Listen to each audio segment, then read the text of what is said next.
Hello everyone, welcome to explore imaging. ఇవాళ మనం చాలామందికి కన్ఫ్యూజ్ ఉన్న టాపిక్ రేడియేషన్ అంటే ఏంటో చూద్దాం. రేడియేషన్ అంటే ఎనర్జీ వేవ్స్ ఫామ్లో కానీ పార్టికల్స్ ఫామ్లో కానీ ఒక ప్లేస్ నుండి మరొక ప్లేస్కి ట్రావెల్ అవ్వడం. ఫర్ ఎగ్జాంపుల్, సన్ నుండి మనకి వచ్చే లైట్ కూడా one type of రేడియేషనే.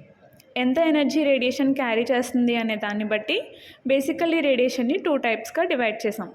First one వచ్చేసి non ionizing radiation and second one ionizing radiation.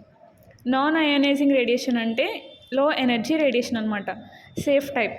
దీనికి మన సెల్స్లోనే డిఎన్ఏని డ్యామేజ్ చేసేంత పవర్ ఉండదు. For example, sunlight, radio waves, microwaves, WiFi signals, mobile phone signals, ఇవన్నీ కూడా మనకి నాన్ అయోనైజింగ్ రేడియేషన్లోకి వస్తాయి. And second one ionizing radiation. ఇది చాలా హై ఎనర్జీ రేడియేషన్ని కలిగి ఉంటుంది.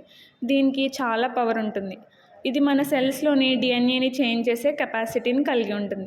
మెడికల్ ఇమేజింగ్లో మోస్ట్లీ దీన్ని యూస్ చేస్తాము. హై ఎనర్జీ వల్ల ఎక్కువ ఎక్స్పోజర్ అయితే మన బాడీకి హార్మ్ జరిగే ఛాన్స్ కూడా ఉంటుంది.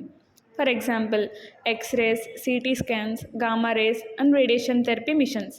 Thank you for watching.